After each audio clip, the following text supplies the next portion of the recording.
റബീഉൽ അവ്വൽ 12-ാം തീയതി രോഗത്തിന്റെ കാഠിന്യത്താൽ കയ്യിലുള്ള ഒരു തോർത്തുമുണ്ട് അള്ളാഹിന്റെ റസൂല് മുഖത്തേക്കിടും. സഫർ മാസം 30 മുതൽ റബീഉൽ അവ്വൽ 12-ന്റെ അന്ന് മരിക്കുന്നത് വരെ, വഫാത്താകുന്നത് വരെ അള്ളാഹുവിന്റെ ഹബീബായ പ്രവാചകൻ സല്ലല്ലാഹു അലൈഹി വസല്ലമ രോഗിയ. അവസാനം മരിക്കുന്ന അന്ന് നേരം വെളുത്ത് സൂര്യൻ അതിന്റെ ചൂട് കാണിച്ചു തുടങ്ങിയപ്പോ ആയിഷ റളിയല്ലാഹു തആല അൻഹാന്റെ മടിയിൽ കിടന്ന് അള്ളാഹുവിന്റെ റസൂല് കൊടുക്കുന്ന ഒരു അന്ത്യോപദേശമുണ്ട്.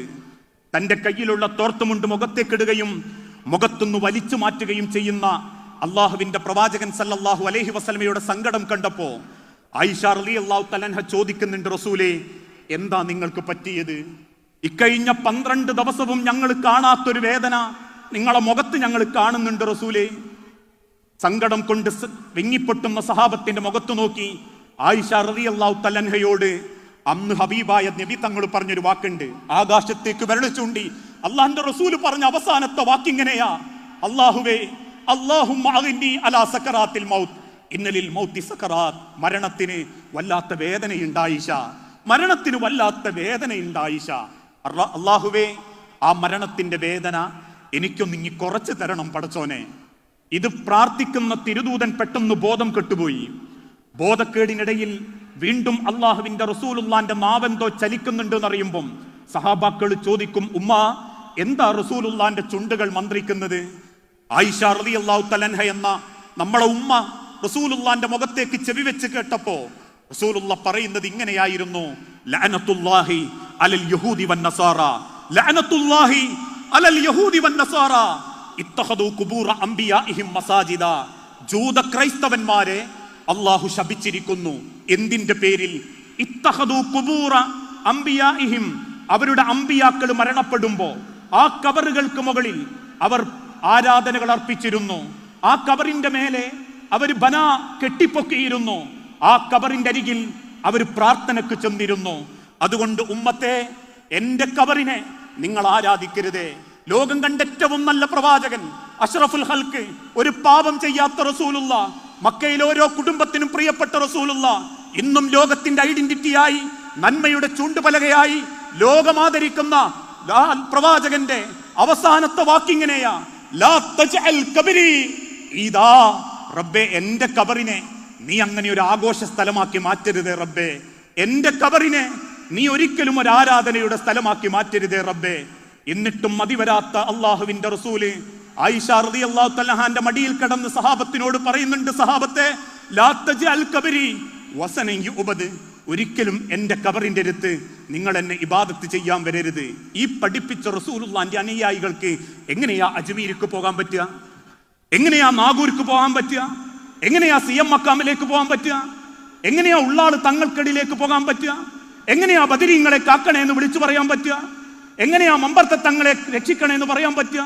എങ്ങനെയാ ഏലസ് കെട്ടാൻ കൈ നീട്ടിക്കൊടുക്കാൻ പറ്റുക? എങ്ങനെയാ മന്ത്രി ചൂതാൻ ഒരാളെ കൂട്ടിക്കൊണ്ടുവരാൻ പറ്റുക? തന്റെ സദസ്സിൽ വന്ന് കൈ നീട്ടി സലാം പറഞ്ഞ പെൺകുട്ടിയുടെ കയ്യിൽ ഒരു കറുത്ത ചരട് കണ്ടപ്പം സലാം മടക്കാതെ ചൂണ്ടുവിരലുകൊണ്ട് ആ പെൺകുട്ടിയുടെ കയ്യിൽ നിന്നും ആ ചരട് പൊട്ടിച്ചെറിഞ്ഞ് സലാം മടക്കി കൊണ്ടുവന്ന ഉമ്മാനോട് അള്ളാന്റെ റസൂലുള്ള കൊടുക്കുന്ന ഒരു ഉപദേശമുണ്ട്, പെണ്ണേ, നിന്റെ മകളെ നീ നരകത്തേക്ക് കൊണ്ടുപോകാൻ സഹായിക്കരുത്. ഒരിക്കലും അങ്ങനെ ഒരു തിന്മ നീ അവളോട് ചെയ്യാൻ പാടില്ലെന്ന് പഠിപ്പിച്ച ലോകത്തിന്റെ പ്രവാചകന്റെ അനുയായികൾക്ക് എങ്ങനെയാ ഒരു ഇസ്മിന്റെ, ഒരു മന്ത്രിച്ചൂതലിന്റെ, ഒരു ഏലസിന്റെ കെട്ടുന്നതിന് വേണ്ടി ആളുകൾക്ക് മുൻപിലേക്ക് കൈനീട്ടാനും അര കാണിക്കാനും കൈത്തണ്ട കാണിക്കാനും കഴുത്തിൽ കെട്ടിത്തൂക്കാനും വീട്ടിന്റെ ഉത്തരത്തിൽ കെട്ടിത്തൂക്കാനും നമ്മൾക്ക് സാധിക്കുന്നുണ്ടെങ്കിൽ അള്ളാഹുവിനെ നമ്മൾ അറിഞ്ഞിട്ടില്ല, റബ്ബിനെ നമുക്ക് മനസ്സിലായിട്ടില്ല. ആ റബ്ബിനെ മനസ്സിലാക്കാൻ പറ്റാത്ത ഒരാൾക്കും പടച്ചോന്റെ കബറിൽ റബ്ബി അല്ലാ, എന്റെ റബ്ബ് അല്ലാഹുവാണെന്ന് പറയാൻ പടച്ചോൻ ഒരിക്കലും അവസരം കൊടുക്കൂല. സഹാബത്ത് ചോദിച്ചു, റസൂലേ, വഅൻ തശ്ഹദ അല്ലാ ഇലാഹ ഇല്ലല്ലാഹ്, നാവുകൊണ്ട് ഷഹാദത്ത് കലിമ ചൊല്ലുന്നവർക്ക് ആ തൗഹീദ് പറയാൻ, അള്ളാഹുവിന്റെ റബ്ബി അല്ലാ എന്ന് പറയാൻ കിട്ടുമോ? റസൂലുള്ളാഹി സ്വല്ലല്ലാഹു അലൈഹി വസല്ലമ തിരിച്ചു പറഞ്ഞു, നാവുകൊണ്ട് പറഞ്ഞവർക്ക് അത് കിട്ടില്ല, ഹൃദയം കൊണ്ട് റബ്ബിനെ പറഞ്ഞവർക്ക് അത് കിട്ടൂ. ആരാണ് അവര്? ബിലാൽ ഇബ്നു റബാഹിനെ ചൂണ്ടി അള്ളാഹുവിന്റെ റസൂലുള്ള പറഞ്ഞു, നിന്റെ ബിലാലിന് അത് പറയാൻ കിട്ടും. കാരണം ചുട്ടുപൈത്ത മരുഭൂമിയിൽ മലർത്തിക്കടത്തി നെഞ്ചത്ത് വലിയ പാറക്കല്ലുകൾ വെച്ച് ചാട്ടവാറുകൊണ്ട് ശത്രു തല്ലുമ്പം കൈത്തണ്ടയിൽ നിന്നും മാംസം തെറിച്ചു പോകുന്നത് കണ്ടിട്ടും അടിക്കുന്ന ശത്രുവിന്റെ കണ്ണിൽ നോക്കി അല്ലാഹു അക്ബർ, എനിക്കെന്റെ റബ്ബാണ് വലുത് എന്ന് പ്രഖ്യാപിച്ച ബിലാൽ ഇബ്നു റബാഹ റളിയല്ലാഹു അൻഹുവിന് അത് പറയാൻ കിട്ടും. മരത്തിൽ പിടിച്ച് കെട്ടിയിട്ട് വസ്ത്രങ്ങൾ അയച്ച് ഇരുമ്പ് കമ്പി ചുട്ടുപഴിപ്പിച്ച് ശരീരത്തിന്റെ ഗുഹ്യസ്ഥാനത്ത് കുത്തിക്കയറ്റുമ്പം കരിയുന്ന മാംസത്തിന്റെ ഗന്ധത്തോടൊപ്പം കുത്തുന്ന ശത്രുവിന്റെ കണ്ണിൽ നോക്കി അല്ലാഹു അക്ബർ എന്ന് പറഞ്ഞ ധീരവനിത സുമയ്യ റളിയല്ലാഹു അൻഹാക്ക് റബ്ബി അല്ലാഹ് എന്ന് പറയാൻ കിട്ടും. വെള്ളത്തിൽ മുക്കിപ്പിടിച്ച് ശ്വാസം മുട്ടിച്ച് കൊല്ലുന്നതിനിടയിൽ ഓരോ തവണ ആഞ്ഞു വലിക്കുന്ന ശ്വാസത്തോടൊപ്പം ലാ ഇലാഹ ഇല്ലല്ലാഹ് നെഞ്ചു പൊട്ടി പറഞ്ഞ അമ്മാർ ഇബ്നു യാസിർ റളിയല്ലാഹു അൻഹുവിന് റബ്ബി അല്ലാഹ് എന്ന് പറയാൻ പറ്റും. ഉഹുദിന്റെ രണാങ്കണത്തിൽ ചാട്ടുളിയുടെ ഏറ് കിട്ടി മാറു പിളർന്ന് രക്തം ചിന്തി മരണപ്പെടുന്നതിന്റെ അവസാന നിമിഷത്തിൽ ആ ഉഹുദിന്റെ മണൽത്തരികളിൽ മുഖം കുത്തി വീഴുന്ന സെക്കൻഡിൽ പോലും അല്ലാഹു അക്ബർ എന്ന് പറഞ്ഞ അസദുല്ലാ ഹംസ റളിയല്ലാഹു അൻഹുവിന് റബ്ബി അല്ലാഹ് എന്ന് പറയാൻ കിട്ടും. ഉഹുദിന്റെ രണാങ്കണത്തിൽ വലത് കൈക്ക് വെട്ടുകിട്ടി പതാക ഇടത് കൈയിൽ പിടിക്കുമ്പം ഇടത് കൈക്കും വെട്ടുകിട്ടി അറ്റുപോയ രണ്ട് കൈകൾ ഉപയോഗിച്ച് പതാക മാറത്തെ കടക്കി പിടിച്ച് മുൻപോട്ടോടുമ്പം കുന്തം കൊണ്ട് വയറ്റത്ത് കുത്തുകിട്ടുമ്പോഴും ലാ ഇലാഹ ഇല്ലല്ലാഹ് എന്ന കലിമത്ത് പറഞ്ഞ് ആ മണൽത്തരികളിലേക്ക് മുഖം കുത്തി വീണ് മരിച്ചുപോയ മിസ്അബ് ബിൻ ഉമൈർ റളിയല്ലാഹു അൻഹുവിനെ റബ്ബി അല്ലാഹ് എന്ന് പറയാൻ കിട്ടും. നമ്മക്കത് പറയാൻ കിട്ടുമോ എന്ന് ചിന്തിക്കുന്നിടത്താണ് ഒരാളുടെ ജീവിതത്തിന്റെ വിജയം. എന്നെ 6 അടി മണ്ണിലേക്ക് വെച്ച് പടച്ചോൻ ചോദിക്കുമ്പം ഞാൻ അള്ളാഹുവിന് വേണ്ടി ജീവിച്ചവനാന്ന് പറയാൻ, ആ അള്ളാഹുവിനെ ഞാൻ ഒരിക്കലും കൈവിട്ടിട്ടില്ലെന്ന് പറയാൻ, ആ അള്ളാഹു അല്ലാത്ത മറ്റൊരാളോടും ഞാൻ പ്രാർത്ഥനയോ ഇസ്തിഗ്ഫാറോ നടത്തിയിട്ടില്ല എന്ന് പറയാൻ, ഇന്ന് വരെ ഒരു ജാറത്തിങ്കലും മക്ബറയിലും ദർഗയിലും കയറിയിട്ട് ആ കബറാളിയോട് പ്രാർത്ഥിച്ചിട്ടില്ലെന്ന് പറയാൻ, ഇന്നൊരാൾക്ക് മുൻപിലും കൈനീട്ടിക്കൊണ്ട് തേലസിന് വേണ്ടി കാത്തുനിട്ടില്ലെന്ന് പറയാൻ, ഈ കെട്ട് നിർമ്മിക്കപ്പെടുന്ന അന്ധവിശ്വാസത്തിലേക്കും നിർമ്മിതമാക്കപ്പെടുന്ന ഡിങ്കൻ മായാവി കഥകളിലും എനിക്ക് വിശ്വാസമില്ലെന്ന് പറയാൻ ഇന്ന് മുസ്ലിം ഉമ്മത്തിന് സാധിക്കുന്നു. അന്നേ പടച്ചോന്റെ സഹായം വരൂ, അന്നേ അള്ളാന്റെ കാവലുണ്ടാകൂ എന്ന് വിശുദ്ധ ഖുർആനിലൂടെ അല്ലാഹു തആല പഠിപ്പിക്കുന്നുണ്ട്. അതുകൊണ്ട് തന്നെ മരണം തേടിയെത്തുന്നതിന്റെ മുൻപ് വിശ്വാസത്തെ കുറിച്ചൊന്ന് ചിന്തിക്കണം.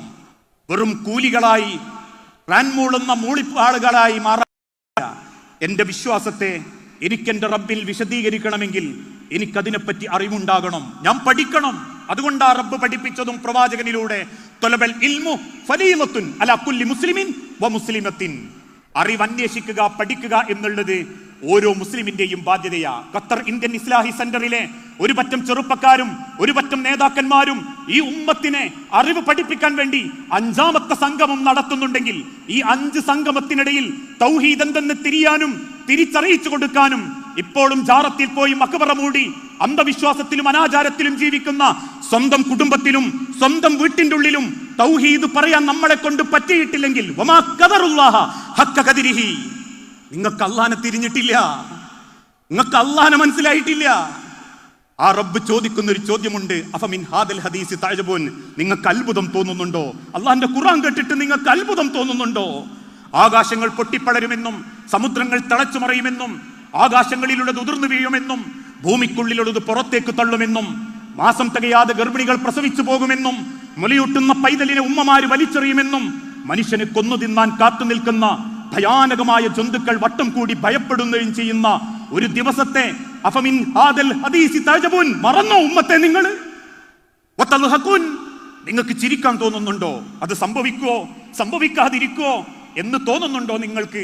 തൊട്ട് വാക്കിയിൽ അള്ളാഹു പറയുന്നു വലതബ്കുൻ, ഒന്ന് കരഞ്ഞൂടെ മനുഷ്യ നിനക്ക്? അള്ളാന്റെ മുൻപിലേക്ക് കൈ നീട്ടുമ്പം കഴിക്കുന്ന ഭക്ഷണത്തിന്റെ ഓരോ കുഴലുകളും ശുദ്ധീകരിച്ച് ചെറിയ കുടലിൽ നിന്നും വൻകുടലിലേക്ക് എത്തിച്ച് ആവശ്യമുള്ളത് കിഡ്നിയിൽ നിന്ന് രക്തമാക്കി മാറ്റി ആവശ്യമുള്ളത് ശരീര വളർച്ചക്ക് കൊടുത്ത് ആവശ്യമില്ലാത്തത് മൂത്രസഞ്ചിയിലേക്കും ആവശ്യമില്ലാത്തത് മനുഷ്യന്റെ വിസർജ്ജ സഞ്ചിയിലേക്കും കൊടുത്ത് ഇരിക്കുമ്പോഴേക്കും പുറത്തേക്ക് പോയി നിനക്ക് ആവശ്യമായ ശരീരഘടന തന്നവൻ, സ്നേഹിക്കാൻ മാതാവ്, ശ്വസിക്കാൻ വായു, കുടിക്കാൻ വെള്ളം, നടക്കാൻ കാല്, ചിന്തിക്കാൻ തലച്ചോറ്, കാണാൻ കണ്ണ്, ചവച്ചരയ്ക്കാൻ പല്ലുകൾ, സംസാരിക്കാൻ നാവുകൾ, കേൾക്കാൻ ചെവികൾ. അഫമിൻ ഹാദൽ ഹദീസി വലാ തബ്കൂൻ, ഒന്ന് കരഞ്ഞൂടെ മനുഷ്യ? അല്ല എന്ത് കുറവാ എനക്ക് തന്നിട്ടുള്ളത്? പടച്ചോൻ എന്ത് പോരായ്മ എനക്ക് തന്നിട്ടുള്ളത്? ആ തിരിച്ചറിവിലേക്ക് നമ്മളെ മനസ്സുകൾ ചേർത്ത് വെക്കുമ്പോഴാണ് നമ്മളൊരു നല്ല വിശ്വാസിയാകുന്നത്. ആ വിശ്വാസിക്ക് അല്ലാഹു അക്ബർ എന്ന് പറഞ്ഞ് കൈകെട്ടുമ്പോ നെഞ്ചിന്റെ ഉള്ളിൽ പടച്ചോനെ ബോധ്യപ്പെടാൻ പറ്റൂ. അല്ലെങ്കിൽ ഓൻ നിസ്കരിക്കുമ്പോ കൈയിട്ടും സലാം വീട്ടുമ്പോ അവൻ എന്നെ ഓർമ്മ ഉണ്ടാവൂല, ഞാനിപ്പോ ഇതിപ്പോ ഏതാ നിസ്കരിച്ച്, ഞാൻ ഇതിലൊക്കെ ഇപ്പൊ എന്താ ചെല്ലിയത് എന്ന്. ആ തിരിച്ചറിവിനോടൊപ്പം തന്നെ അള്ളാഹു ചോദിക്കുന്ന മറ്റൊരു ചോദ്യം നമ്മളെ കുടുംബത്തെക്കുറിച്ചാ, നമ്മളെ ബന്ധങ്ങളെക്കുറിച്ചാ. സഹോദരങ്ങളെ, ഇന്ന് ബന്ധങ്ങൾ അകന്നുകൊണ്ടിരിക്കുകയാ. ആർക്കും ആരോടും പ്രത്യേകിച്ച് കമ്മിറ്റ്മെന്റുകളൊന്നുമില്ല. കാര്യം കിട്ടെങ്കിൽ ബന്ധം ചേരാൻ ആൾക്കാർ റെഡിയാ. സഹായം കിട്ടുമെങ്കിൽ ആരെ മുൻപിലും ചിരിച്ചു കാണിക്കാൻ ജനങ്ങൾ റെഡിയാ. താല്പര്യമില്ല, സൗകര്യങ്ങളില്ല, എനിക്ക് നേട്ടമില്ല എങ്കിൽ ആരും ബന്ധങ്ങൾക്ക് വലിയ സ്ഥാനമൊന്നും കൊടുക്കുന്നില്ല. എത്ര പേരാ തമ്മിൽ പിണങ്ങി ജീവിക്കുന്നത്, എത്ര പേരാ അലോഗ്യം കാണിച്ച് ജീവിക്കുന്നത്, എത്ര പേരാ മനസ്സിന്റെ പകയുമായി അള്ളാഹുവിന്റെ അരികിലേക്ക് തിരിച്ചു മടങ്ങിക്കൊണ്ടിരിക്കുന്നത്. ആലോചിച്ചു നോക്കൂ. മദീന പള്ളിയിൽ ഒരായത്തെന്ന് അള്ളാഹുവിന്റെ റസൂൽ ഓതിയോ അന്നൊക്കെ പിൻഭാഗത്ത് സഹാബത്ത് ബോധം കെട്ടു വീഴും. നമസ്കരിച്ച് സലാം വിട്ടുന്ന റസൂൽ സല്ലല്ലാഹു അലൈഹി വസല്ലമ ബോധം കെട്ടുകിടക്കുന്ന സഹാബത്തിന്റെ അരികിൽ ചെന്ന് അവർക്ക് മുഖത്ത് വെള്ളം തളിച്ച് ഞെട്ടി എഴുന്നേൽക്കുമ്പോ എന്തോ കണ്ട് ഭയപ്പെട്ടവരെ പോലെ റസൂലുള്ളാന്റെ മുഖത്തേക്ക് നോക്കി കരയുന്ന സഹാബത്തിനോട് അള്ളാന്റെ ഹബീബുള്ള ചോദിക്കും, സഹാബത്തെ, പട്ടിണി കൊണ്ടാണോ നിങ്ങൾ ബോധം കെട്ടുപോയത്? ആ ചോദ്യത്തിന് അവര് തിരിച്ചുള്ള മറുപടി കാണിച്ചത് അവരുടുത്ത വസ്ത്രം പൊക്കി കാണിച്ചിട്ടാ. പരന്ന പാറക്കല്ല് വയറ്റത്ത് അമർത്തി കെട്ടിവെച്ചത് കണ്ട് കണ്ണു നിറഞ്ഞു നിൽക്കുന്ന റസൂലുള്ളാനോട് അവര് തിരിച്ചു പറഞ്ഞു, അള്ളാന്റെ ഹബീബേ, പട്ടിണിയാണെ ഞങ്ങൾ കല്ലുകൊണ്ട് അതിനെ പ്രതിരോധിക്കും. പിന്നെന്തുകൊണ്ടാ സഹാബത്തെ നിങ്ങൾ കരഞ്ഞ്, നിങ്ങൾ ബോധം കെട്ടത് എന്തുകൊണ്ടാ? അവര് തിരിച്ചു പറഞ്ഞു, റസൂലേ, നിങ്ങൾ ഓതിയ ആയത്ത് കേട്ടപ്പം നെഞ്ചിന്റെ ഉള്ളിൽ വല്ലാത്തൊരു പെടച്ചിൽ വന്നു റസൂലേ, വല്ലാത്തൊരു വിങ്ങല്. ഏതാ ആയത്ത്?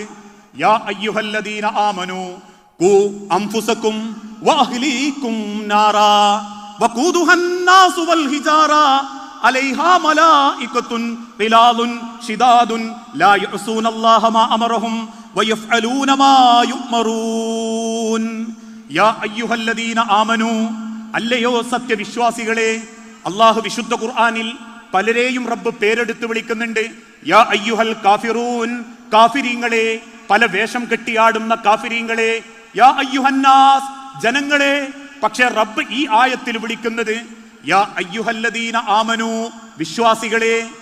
5 വക്ത് നിസ്കരിക്കുന്നവരെ, നോമ്പ് നോൽക്കുന്നവരെ, ഇന്നുവരെ ഒരു ജാറത്തിങ്കലും മക്ബറയിലും പോലും ശിർക്ക് ചെയ്യാത്തവരെ, അള്ളാഹുവിന്റെ ഖുർആനിനെ കലാമായിട്ട് അംഗീകരിച്ചവരെ, അള്ളാഹുവിന്റെ പരിശുദ്ധ റമദാൻ മാസത്തിൽ പട്ടിണി കിടക്കുന്നവരെ, കണക്ക് നോക്കി സകാത്ത് കൊടുക്കുന്നവരെ, അള്ളാന്റെ കഅബാലയം തവാഫ് ചെയ്ത് ഉംറയും ഹജ്ജും നിർവഹിച്ച ആമനു, വിശ്വാസികളെ. ഖൂ അൻഫുസകും വഅഹ്ലീകും നാറാ, നിങ്ങൾ നിങ്ങളെയും നിങ്ങളുടെ കുടുംബത്തെയും പടച്ചോന്റെ നരകാഗ്നിയിൽ നിന്നും കാത്തുരക്ഷിക്കണം. ഖൂ അൻഫുസകും, നിങ്ങൾ നിങ്ങളെ രക്ഷപ്പെടുത്തണം. ഇത് കേൾക്കുമ്പം ചില രക്ഷിതാക്കൾ പറയും, ഞാൻ പള്ളിക്ക് പോകാറുണ്ട്, എനിക്കൊരു ജമാഅത്ത് ഒഴിവാകാറില്ല, ഞാൻ ഖുർആൻ ഓതാറുണ്ട്, എന്റെ പെണ്ണുങ്ങൾ ഖുർആൻ ക്ലാസ്സിക്ക് പോകാറുണ്ട്, എന്റെ ഓള് പർദ്ദടാണ്ട് പുറത്തിറങ്ങാറില്ല, അന്യ പെണ്ണിനെ ഞാൻ നോക്കിയിട്ടില്ല, ഞാൻ കാരണം ഒരാളെ കുടുംബത്തിന് ഒരു മാനഹാനി വരുത്തിയിട്ടില്ല, ഞാൻ എന്റെ പൈസ, എന്റെ ജോലി, എന്റെ കൂലി, എന്റെ കുടുംബം എന്നും പറഞ്ഞ് ജീവിക്കുന്ന വാപ്പയാ എന്ന് പറയുന്ന വാപ്പാരെ, ഉമ്മാരെ, അത് പോരാ. ഖൂ അൻഫുസകും വഅഹ്ലീകും നാറാ. 4:45 ബാങ്ക് കൊടുക്കുമ്പം മക്കളെ പുതപ്പിന്റെ ഉള്ളിൽ നിന്നും വിളിച്ചുണർത്താൻ പറ്റുന്നില്ലെങ്കിൽ, ഭർത്താവിനെ വിളിച്ചുണർത്താൻ പറ്റുന്നില്ലെങ്കിൽ, ഭാര്യയെ വിളിച്ചുണർത്താൻ പറ്റുന്നില്ലെങ്കിൽ, വീട്ടിന്റെ പുറത്തേക്കിറങ്ങുന്ന പെണ്ണിനോട് നിന്റെ ഔറത്ത് പടച്ചോൻ കാണുമ്പം കോടാനുകോടി മലക്കുകൾ പെണ്ണെ നിന്നെ ശപിക്കുന്നുണ്ടെന്ന് പറയാൻ നാവ് പൊന്താത്ത ആണാണെങ്കിൽ, നമസ്കരിക്കാതെ ടിവിയും കണ്ട് രാഷ്ട്രീയവും പറഞ്ഞ് കൂട്ടുകാരോടും കുടുംബക്കാരോടുമൊപ്പം സൊറ പറഞ്ഞിരിക്കുന്ന ഭർത്താവിനോട് നിങ്ങൾ ദുഹർ നിസ്കരിച്ചോ, നിങ്ങൾ അസർ നിസ്കരിച്ചിരുന്നോ, നിങ്ങൾ വീട്ടിലുണ്ടായിട്ട് എന്തേ മഗ്‌രിബിന് പോകാത്തത്, ഇശായിന് മക്കളെയും കൂട്ടി ഒന്ന് പോയിക്കൂടെ, സുബഹിക്കൊന്ന് എഴുന്നേറ്റൂടെ എന്ന് ചോദിക്കാത്ത ഭാര്യമാരാണെങ്കിൽ ഖൂ അൻഫുസകും വഅഹ്ലീകും നാറാ. നിങ്ങൾ നിങ്ങളെ കാര്യം തന്നെ പറയാൻ പറ്റും എന്ന് വിചാരിക്കല്ലേ. നിങ്ങളെ മക്കളെ പറ്റി പടച്ചോൻ ചോദിക്കും. 100 കണക്കിന് കുടുംബത്തിന് പടച്ചോൻ മക്കളെ കൊടുക്കാതിരുന്നപ്പോ അല്ല 2 ആണിനെയും 1 പെണ്ണിനെയും എനക്ക് തന്നില്ലേ? ഇനി അധ്വാനിക്കുന്ന സമ്പത്തിന് എന്റെ മക്കളുണ്ടെന്ന പ്രതീക്ഷയല്ലേ ഒരു ഉറുപ്പുണ്ടാക്കാൻ എന്നെ സഹായിക്കുന്നത്? നാളെ വീണ് കിടന്നാലും എന്റെ മക്കൾ എന്നെ നോക്കുമെന്ന സ്വപ്നത്തിലല്ലേ നീ ജീവിക്കുന്നത്? മക്കളില്ലാതെ കണ്ണുനീരുമായി ജീവിക്കുന്ന 100 കണക്കിന് പെൺമക്കളെ, 100 കണക്കിന് ആൺകുട്ടികളെ മുഖത്ത് നോക്കി, സ്വന്തം മക്കളെ മുഖത്തേക്ക് നോക്കി അൽഹംദുലില്ലാഹ് ഒന്നെങ്കിൽ ഒന്ന് പടച്ചോൻ തന്ന് എന്ന് നീ ആശ്വസിക്കുന്നുണ്ടെങ്കിൽ ഖൂ അൻഫുസകും വഅഹ്ലീകും നാറാ, ആ ഒന്നിനെ നോക്കി, ആ രണ്ടിനെ നോക്കി, ആ മൂന്നെണ്ണത്തിനെ നോക്കി, ആ നാലെണ്ണത്തിനെ നോക്കി അള്ളാന്റെ മഹിശറയിൽ നെഞ്ചുപൊട്ടിക്കരഞ്ഞ് ഇന്നമാ അംവാലുക്കും വഔലാദുക്കും ഫിത്ന, പടച്ചോനെ ഫിത്നയായി പോയല്ലോ, നിന്റെ മക്കൾ എനിക്ക് ഫിത്നയായല്ലോ, നിന്റെ ഭർത്താവ് എനിക്ക് ഫിത്നയായല്ലോ, നിന്റെ ഭാര്യ എനിക്ക് ഫിത്നയായല്ലോ, എന്നെ കെട്ടിയ പിയ്യാപ്ല രണ്ടാമത്തെ മാസം തന്നെ എന്നെ ഗൾഫിക്ക് കൊണ്ടുപോയപ്പോ നാട്ടുകാർ പലരും പറഞ്ഞു ഓള ഭാഗ്യാന്ന് പറഞ്ഞിട്ടുണ്ട് റബ്ബേ. പക്ഷേ അയാളിന്റെ ദീന്, എന്റെ ദുനിയാവ് ഇത് രണ്ടും നഷ്ടപ്പെടുത്തിയ മനുഷ്യനാ, അവൾ എന്റെ ദീന് ദുനിയാവ് നഷ്ടപ്പെടുത്തിയ പെണ്ണാ എന്ന് പരസ്പരം പൈചാരുന്ന റബ്ബിന്റെ മഹ്ശറാ ലോകം. ഖൂ അൻഫുസകും വഅഹ്ലീകും നാറാ വഖൂദുഹൻ നാസു വൽ ഹിജാറ, മനുഷ്യരെയും കല്ലുകളെയും ഇന്ധനമായി കത്തിക്കുന്ന നരകാഗ്നി. ഒരു ഉമ്മാന്റെ കരച്ചിലിനും അള്ളാന്റെ തീരുമാനം തിരുത്താനാവില്ല. ഒരു വാപ്പാന്റെ പ്രാണൻ പൊടിഞ്ഞ കരച്ചിലിനും അള്ളാന്റെ തീരുമാനം തിരുത്താനാവില്ല. ഏടുകൾ നൽകപ്പെട്ട് കൃത്യമായി വിധിക്കപ്പെട്ട് പടച്ച റബ്ബിന്റെ മലക്കുകളെ ഏൽപ്പിച്ചു കഴിഞ്ഞാൽ അലൈഹാ മലായികത്തുൻ ഗിലാദുൻ ശിദാദുൻ ലാ യഅസൂനല്ലാഹ മാ അമറഹും വയഫ്അലൂന മാ യുഅ്മറൂൻ. ഒരാളുടെയും വാക്ക് കേൾക്കാത്ത, ഒരാളുടെ കരച്ചിലും പരിഗണിക്കാത്ത, ഒരാളുടെ നെഞ്ചുപൊട്ടിയ സങ്കടത്തിനും കണ്ണുകൊടുക്കാത്ത പടച്ചോന്റെ മലക്കുകള് നിങ്ങളെയും മക്കളെയും അള്ളാന്റെ നരകക്കുണ്ടാരത്തിലേക്ക് വലിച്ചെറിയും എന്ന ആയത്ത്, ആ ആയത്ത് കേൾക്കുമ്പോഴേക്കും സഹാബത്ത് പൊട്ടിക്കരയും. അവർ കരഞ്ഞ് കണ്ണീര് വഹിച്ച് ബോധം കെട്ട് വീഴും. നമ്മളോ? നമ്മൾ എത്ര പേര് ഈ സ്വന്തം കുടുംബത്തെ നോക്കിയിട്ട് സങ്കടപ്പെട്ടിട്ടുണ്ട്? എത്ര ആളുകൾക്ക് അതിനു വേണ്ടി മുന്നൊരുക്കം നടത്താൻ പറ്റിയിട്ടുണ്ട്? ഓരോ ബന്ധങ്ങളും ഞാൻ പറയാറുണ്ട്. കാരക്കുന്നത്തെ നന്മണ്ടയിലെ അബ്ദുറഹ്മാൻ നഫീസാനെ കെട്ടിയിട്ട് ഒരു രാത്രി കൂടെ കിടന്നപ്പണ്ടായ മുതലല്ല ഞാൻ. ബാപ്പാന്റെ ശ്രവിക്കപ്പെടുന്ന ബീജത്തിൽ എന്നെ പടച്ചോൻ തെരഞ്ഞെടുത്തു. കോടിക്കണക്കിന് ബീജമുണ്ടായിരുന്നു എന്റെ വാപ്പാന്റെ ബീജത്തിൽ. അതിൽ എന്നോട് പടച്ചോൻ പറഞ്ഞു ഓടിക്കോ, ഉമ്മാന്റെ ഗർഭാശയത്തിന്റെ 3 ഭിത്തിയിലുള്ള അണ്ടത്തോട് പോയി അള്ളിപ്പിടിച്ചോ. പടച്ചോൻ എനിക്ക് തന്ന അവസരാണത്. ആ ഉമ്മാന്റെ ഗർഭപാത്രത്തിൽ 9 മാസം പടച്ചോൻ കൊണ്ടുനടന്നു. ഒരു പോറൽ പോലും പടച്ചോനെ ഏൽപ്പിച്ചിട്ടില്ല. പലർക്കും 4-ാം മാസത്തിൽ പടച്ചോൻ കളഞ്ഞു, 6-ാം മാസത്തിൽ കളഞ്ഞു, 8-ാം മാസത്തിൽ പോലും പുറത്തേക്ക് വന്നത് ചാപ്പിള്ളയാണ് കണ്ടു. പലരുടെയും തല മേലോട്ടായി, പലർക്കും അംഗവൈകല്യം ഉണ്ടായി, പലർക്കും മുച്ചറി ഉണ്ടായി, പലർക്കും കൈവിരലുകൾ ഉണ്ടായി, പലർക്കും 6 വിരലുകൾ ഉണ്ടായി. പക്ഷെ പടച്ചോൻ എന്നെ കൃത്യമായിട്ട് താഴേക്ക് കൊണ്ടുവന്നിട്ട് പറഞ്ഞു, സ്നേഹിക്കാൻ വാപ്പനെയും തന്നു, സ്നേഹിക്കാൻ അമ്മനെയും തന്നു. കുറച്ചു കാലം കഴിഞ്ഞപ്പം ഇരട്ടകളായ 2 അനിയന്മാരെ തന്നു. കുറച്ചു കാലം കഴിഞ്ഞപ്പം പടച്ചോൻ വീണ്ടും എനിക്ക് സന്തോഷം തന്നു. ഇങ്ങനെ എന്റെ ജീവിതത്തിൽ ഞാൻ ആരാവണമെന്നും ഞാൻ ഏത് കുടുംബത്തിലാകണമെന്നൊക്കെ പടച്ചോൻ തീരുമാനിച്ചതാ. അതുകൊണ്ടാ അള്ളാഹു പറഞ്ഞു നിങ്ങളെ കെട്ടിയ പെണ്ണ്. ചിലർ പറയാറില്ലേ, എന്നെ കണ്ണുന്നതിന്റെ തൊട്ടു മുൻപ് ഞാൻ വേറൊരുത്തീനെ കണ്ടീനും, എന്തല്ല ഗ്ലാമറായി എന്നറിയോന്ന്. എന്റെ തലയിൽ പടച്ചോൻ ഓളെ എഴുതി വെച്ചിട്ടുണ്ട്. അവന്റെ ജീവിതത്തിൽ ഓക്ക് എഴുതി വെച്ചപ്പെട്ടിട്ടുണ്ട്. അതുകൊണ്ട് തന്നെ ആ ബന്ധങ്ങളെ ഏറ്റവും മനോഹരമായി കൊണ്ടടക്കാൻ പറ്റണം. അള്ളാഹുവിന്റെ റസൂൽ സല്ലല്ലാഹു അലൈഹി വസല്ലമന്റെ കാലഘട്ടത്തിൽ അള്ളാഹുവിന്റെ തിരുദൂതൻ ഓരോ ബന്ധങ്ങൾക്കും കൊടുക്കുന്ന ഓരോ സ്ഥാനമുണ്ട്. ആദർശ ബന്ധത്തിനായിരുന്നു റസൂൽ ഏറ്റവും പ്രാധാന്യം കൊടുത്ത്. ആദർശ ബന്ധം. റസൂലുള്ളാഹി സല്ലല്ലാഹു അലൈഹി വസല്ലം മരിക്കുന്നതിന്റെ തൊട്ടു മുൻപ് മദീനത്തെ പള്ളിയിൽ ഒറ്റക്ക് ഇങ്ങനെ ഇരുന്നിങ്ങനെ കരയുന്നുണ്ട് ഒരു രംഗം. അപ്പൊ സഹാബാക്കളൊക്കെ ഇങ്ങനെ ചുറ്റും കൂടും. ഏകദേശം മരണത്തെ പറ്റിയിട്ടുള്ള അടയാളങ്ങളൊക്കെ റസൂലുള്ളാഹി സല്ലല്ലാഹു അലൈഹി വസല്ലമക്ക് കിട്ടുന്ന കാലഘട്ടമാണത്. കാരണം മരിക്കുന്നതിന്റെ തൊട്ടു മുൻപുള്ള റമദാനിൽ 2 തവണ ജിബ്രീൽ വന്നു റസൂലുള്ളാഹിനെ കൊണ്ട് ഖുർആൻ ഓദിക്കാൻ. അപ്പൊ സഹാബത്തിനൊരു സംശയം, റസൂലേ 1 തവണയെ ജിബ്രീൽ വരാറുള്ളൂ റമദാനിൽ, ഇതെന്താ 2 തവണ വന്ന്? പുഞ്ചിരിയോടെ റസൂലുള്ളാഹി സല്ലല്ലാഹു അലൈഹി വസല്ലം തലയാട്ടിന. കാരണം റസൂലുള്ളാഹിക്ക് ബോധിയായി അടുത്ത റമദാൻ ഓദിക്കാൻ ഞാൻ ഉണ്ടാവൂല എന്ന്. എല്ലാ റമദാനിലും 10 ദിവസത്തെ ഇത്തിക്കാഫിനാ റസൂലുള്ളാഹിക്ക് കൽപ്പന കിട്ടുക. മരിക്കുന്നതിന്റെ തൊട്ടു മുൻപുള്ള റമദാനിൽ അള്ളാന്റെ വഹി വന്നു, ജിബ്രീൽ വന്നു, റസൂലേ 20 ദിവസങ്ങളോട് പള്ളിയിൽ ഇത്തിക്കാഫ് ഇരിക്കാൻ പറഞ്ഞിട്ടുണ്ട് പടച്ചോൻ. റസൂലുള്ളാഹിക്ക് ബോധിയായി ഏകദേശം എന്റെ കാര്യമൊക്കെ തീരാനായിട്ടുണ്ട്, എന്നെ പടച്ചോൻ തിരിച്ചുകൊണ്ടുപോകാനുള്ള ഒരുക്കം തുടങ്ങിയിട്ടുണ്ട് എന്ന്. അതിനുശേഷം അള്ളാഹുവിന്റെ റസൂൽ സല്ലല്ലാഹു അലൈഹി വസല്ലം ഓരോ സഹാബത്തിന്റെ ഖബറിന്റെ അരികിലും പോയി അവർക്ക് വേണ്ടി പ്രാർത്ഥിക്കും. ആദ്യം ഉഹുദ് പോവും, നെഞ്ചുപൊട്ടി റസൂൽ കരയുന്നുണ്ട് റസൂലുള്ളാഹിന്റെ കൂടെ നിന്ന് ഉഹുദീങ്ങൾക്ക് വേണ്ടി. പിന്നെ ബദറിൽ പോകും, ബദറിൽ ചെന്ന് റസൂലുള്ള മണൽത്തരികളിൽ കൈ അമർത്തി വെച്ച് കരയുന്നുണ്ട്. പിന്നെ റസൂലുള്ളാഹി സല്ലല്ലാഹു അലൈഹി വസല്ലം മരിച്ചുപോയ തന്റെ ഓരോരുത്തരെ സഹാബത്തിന്റെ ഖബറിന്റെ അരികിലും പോവും. അക്കൂട്ടത്തിൽ ഖദീജ ബീവിന്റെ അരികിലും പോകുന്ന രംഗണ്ട്. ആ രംഗത്താണ് റസൂലുള്ള ഖബറിന്റെ മേലെ നിന്നിട്ട് കരയുന്നത്. സഹാബത്ത് ചോദിക്കുന്നുണ്ട്, റസൂൽ നിങ്ങൾക്ക് അത്രയ്ക്ക് ഇഷ്ടമായിരുന്നു നിങ്ങളെ ഖദീജാനേന്ന്. അതിനാ റസൂൽ സല്ലല്ലാഹു അലൈഹി വസല്ലം തിരിച്ചു പറയുന്നത്, ആകാശം പടച്ചോൻ ചൂണ്ടിക്കാണിച്ചിട്ട് എടുക്കാൻ പറഞ്ഞാലും മറുഭാഗത്തിന്റെ ഖദീജാനെ നിർത്തിയിട്ടുണ്ട്. ഞാൻ എൻ്റെ ഖദീജാനെ എടുത്തു, ഞാൻ എൻ്റെ ഖദീജാനെ പടച്ചോനോട് ചോദിക്കൂന്ന്. അങ്ങനെ ഒരു ദിവസം റസൂൽ സല്ലല്ലാഹു അലൈഹി വസല്ലം മദീനത്തെ പള്ളിയിൽ നിന്ന് ഇങ്ങനെ ഒറ്റക്ക് കണ്ണ് നിറയുന്നത് കണ്ടപ്പം സഹാബാക്കൾ കുറച്ചുപേര് റസൂലുള്ളാന്റെ അരികിൽ വന്നു. അങ്ങനെ വന്നാൽ റസൂലുള്ളാക്കും അറിയാം അവർക്കെന്തോ ചോദിക്കാനുണ്ട്. റസൂലുള്ള ചോദിക്കുക, എന്തേ സഹാബത്തെ? അവർ പറഞ്ഞു, നബിയെ ഒരു ചോദ്യമുണ്ട്. എന്താ? അവിവേകാണെങ്കിൽ പൊറുക്കണം, ചോദിക്ക് സഹാബത്തെ. റസൂൽ, എങ്ങൾക്ക് ഭാര്യമാരിൽ ആരോടാ ഏറ്റവും ഇഷ്ടം കൂടുതൽ? അള്ളാന്റെ റസൂൽ പുഞ്ചിരിയോടെ പറഞ്ഞു, എനിക്ക് എല്ലാ ഭാര്യമാരും ഒരുപോലെയാ സഹാബത്തെ. അപ്പൊ ഒരു സഹാബാക്കൾ പറഞ്ഞു, റസൂലെ, ഞങ്ങളിൽ ചിലർക്ക് ഒരു സംശയമുണ്ട്, താങ്കൾക്ക് ആയിഷ ബീവിയോട് ഒരു പ്രത്യേക താല്പര്യമുണ്ട്, ഞങ്ങൾക്ക് അത് അനുഭവപ്പെട്ടിട്ടുണ്ട്. എന്നിട്ട് അവരെന്നെ ചോദിക്കും, അത് കാരണം ചിലർ പറയുന്നത് റസൂലെ ആയിഷ ബീവിന്റെ ചെറുപ്പാണ്, കാരണം ചെറിയ പെൺകുട്ടിയാണല്ലോ അതുകൊണ്ടാണെന്ന. വേറെ ചിലർ പറയുന്നത് ആയിഷ ബീവിന്റെ സൗന്ദര്യമാണെന്നാ, നല്ല സൗന്ദര്യമുള്ള വ്യക്തിയായിരുന്നു. ഇത് കേട്ടപ്പോഴേക്കും റസൂലുള്ളാന്റെ കണ്ണ് പെട്ടെന്ന് നിറഞ്ഞങ്ങനെ ഒഴുകും. താടിൻ്റെ ഉള്ളിൽ കൂടെ കണ്ണീരിങ്ങനെ ഒലിക്കുന്നത് കണ്ടപ്പോൾ സഹാബാക്കൾക്കും ചോദിച്ചു പോയല്ലോ എന്നായി പോവും. അവർ ചോദിച്ചു, റസൂലേ, ഞങ്ങൾ പറഞ്ഞത് അവിവേകായിപ്പോയെങ്കിൽ നിങ്ങൾ പൊരുത്തപ്പെട്ടു തരണം. അള്ളാഹുവിന്റെ റസൂലുള്ള കണ്ണീരിന്റെ ഇടക്ക് പറയും, അങ്ങനെ നിങ്ങൾക്ക് തോന്നിയിട്ടുണ്ടെങ്കിൽ, അങ്ങനെ നിങ്ങളെ മനസ്സിൽ തോന്നുന്നുണ്ടെങ്കിൽ, നിങ്ങൾ പറഞ്ഞ രണ്ട് കാരണവുമല്ല അങ്ങനെ ഉണ്ടാവാനുള്ള കാരണം. അങ്ങനെ എനിക്ക് സംഭവിച്ചിട്ടുണ്ടെങ്കിൽ അതിനൊരു കാരണമുണ്ട്. സഹാബത്ത് വെച്ച്, എന്താ റസൂലേ? മക്കയിൽ അള്ളാഹുവിന്റെ ദീനുമായി ഞാൻ ആദ്യം വരുമ്പോ മക്കക്കാരെന്നെ ചപ്പ് ചവറിന്റെ തലയിലിട്ടു. അന്നൊറ്റക്ക് കരഞ്ഞ എന്നെ ചേർത്ത് പിടിച്ച് ആശ്വസിപ്പിച്ച ഒരു കൂട്ടുകാരൻ എനിക്കുണ്ടായിരുന്നു. അവസാനം ഞാൻ പറഞ്ഞ തൗഹീദിന്റെ പേരിൽ അവരെന്നെ 3 കൊല്ലം പട്ടിണി കിട്ടു. അന്നാളറിയാതെ ഭക്ഷണം എനിക്ക് കൊണ്ടെത്തന്നൊരു സഹോദരൻ, ഒരു കൂട്ടുകാരൻ എനിക്കുണ്ടായിരുന്നു.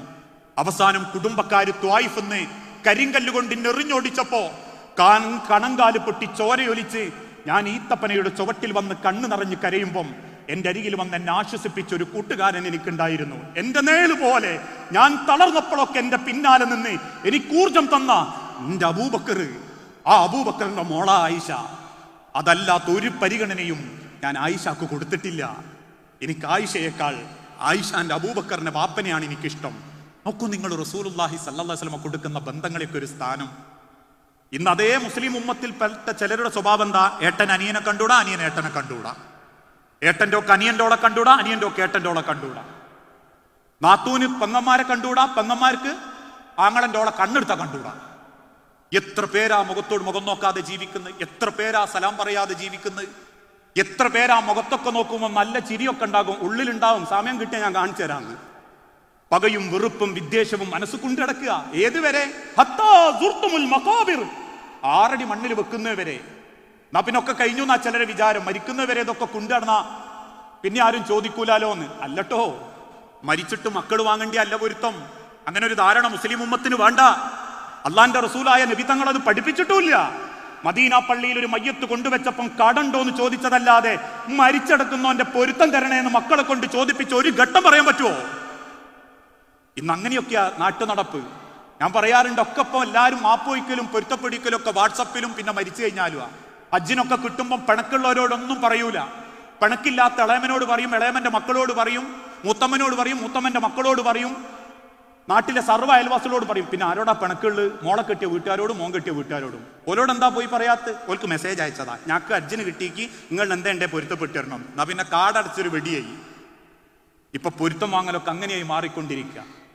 ഈ പള്ളിയിൽ മയ്യത്തിസ്കരിക്കാൻ ആളുകൂടലും, നാട്ടിൽ കുറെ പൈസ ഉണ്ടാക്കിയിട്ട് മക്കളെ പഠിപ്പിച്ച് കൊമ്പത്താക്കിയിട്ട് കെട്ടിച്ചു വിട്ട് നാട്ടുകാരുടെ ഇടയിൽ ഒരു വിജയിച്ച് മരിക്കലും അല്ലട്ടോ പുണ്യം. ചിലരൊക്കെ മരിച്ച മയ്യത്തൊക്കെ ഇട്ട് പറയും, ഭാഗ്യവാന എന്തേ 4 പെൺകുട്ടികളായിരുന്നു, 4നെയും കെട്ടിച്ച് ഒരു കടവുമില്ല, പൊരയായി, 5 സെന്റ് പൊരയായി, അതേപോലെ 2 മുറി പീടിയായി, കുറെ കാലം ഗൾഫിലൊക്കെ കഷ്ടപ്പെട്ടാൽ എന്താ നല്ല മരണ. അതാണോ നല്ല മരണം എന്നാരാ പറഞ്ഞ്? അങ്ങനെയൊക്കെ ചില ആൾക്കാർ മരണത്തെ വിശദീകരിക്കുക. നേരം വെളുത്തപ്പോ കേട്ടു സൈനബ അറ്റാക്ക് വന്ന് രാത്രി മരിച്ചുപോയി, ഇന്നലെ കല്യാൺപുരയെ കണ്ടതാ. എന്നിട്ട് ആ മരിച്ച വാർത്ത അറിയുമ്പോൾ നാട്ടുകാർ എന്നെ പറയില്ലേ, കുടുംബക്കാരികൾ എന്നെ പറയും, നല്ല മരണം കേട്ടോ, കുറെ കിടന്നില്ല, നരകിപ്പിച്ചില്ല, അതാ നല്ല മരണം എന്നാരാ പറഞ്ഞ്? 6 അടി മണ്ണ് കിടക്കുമ്പോൾ ഒരാളെ മനസ്സും വേദനിപ്പിക്കാതെ കിടക്കാൻ പറ്റണം, ഒരാളെ മനസ്സും നൊമ്പരപ്പെടുത്താതെ കിടക്കാൻ പറ്റണം, ഒരാളെ ഒരു ഉറുപ്പയും കട്ടെടുക്കാതെ കിടക്കാൻ പറ്റണം. ഒരാളും നമ്മളെ ആലോചിച്ച് വെറുക്കാതെ കിടക്കാൻ പറ്റണം. പള്ളിക്കാട്ടിലെ കള്ളിച്ചെടീന്റെ താഴെ കിടക്കുമ്പോ ആ മണ്ണിന്റെ ഉള്ളിൽ കൊണ്ടുപോകാൻ പറ്റുന്നത് നഗ്നത മറയുന്ന 3 വെള്ളത്തുണി മാത്രമാണെങ്കിൽ അവിടെ കിടക്കുന്ന മയ്യത്തിന് വേണ്ടി പ്രാർത്ഥിക്കാൻ മലക്കുകൾക്ക് പടച്ചോൻ അവസരം കൊടുക്കണേ. ജീവിച്ചിരിക്കുന്ന കാലത്ത് ഒരാളെപ്പോലും വെറുപ്പിക്കാൻ പാടില്ല, ഒരാളെപ്പോലും മനസ്സ് വേദനിപ്പിക്കാൻ പാടില്ല. ഇത് കേട്ടപ്പോ സഹാബത്ത് ചോദിച്ചു, നബിയെ ഞങ്ങളൊന്നും ചെയ്യുന്നില്ല, ഞങ്ങളോട് വെറുതെ ദേഷ്യമുണ്ട്. റസൂൽ പറഞ്ഞു അത് നിങ്ങളെ ബാധിക്കൂല, അത് നിങ്ങളെ ബാധിക്കൂല. അപ്പൊ മറ്റൊരു സഹാബി ചോദിച്ചു, അള്ളാന്റെ നബിയെ ഞങ്ങൾ സലാം പറയും ഒരു മടക്കൂല. റസൂലുള്ള പറഞ്ഞു നിർത്തരുത്, നിങ്ങൾ എത്ര കാലം സലാം പറഞ്ഞു പോകാൻ പറ്റുമോ അത്രയും പറഞ്ഞേക്കണം. സഹാബത്ത് ചോദിച്ചു എന്തിനാ റസൂലേ?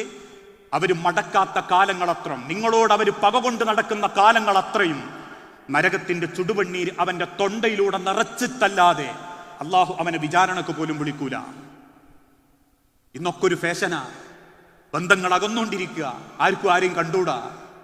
ഒരേ ഉമ്മാന്റെ ഗർഭപാത്രത്തിൽ നിന്ന് പുറത്തു വന്ന മക്കൾ വരെ തമ്മിൽ തല്ലുക, ആർക്കും ആരോടും പ്രത്യേകിച്ച് കമ്മിറ്റ്മെന്റോടെ. ഞാൻ പറയാറുണ്ട്, ഏതാനും ചില മാസങ്ങൾക്ക് മുൻപ് ഒരു ദിവസം എൻ്റെ വാപ്പങ്ങനെ കൊലായിലിരുന്ന് കരയുക. അങ്ങനെയൊന്നും പെട്ടെന്ന് കരയുന്ന ഒരു മനുഷ്യനല്ല. ഞാൻ ചോദിച്ചു എന്തേ വാപ്പ നിങ്ങൾ ഇങ്ങനെ കരയാൻ? അപ്പൊ വാപ്പ പറഞ്ഞൊരു വലിയ സത്യമുണ്ട്, മരണം വലിയൊരു സങ്കടം തന്നെയാട്ടോ.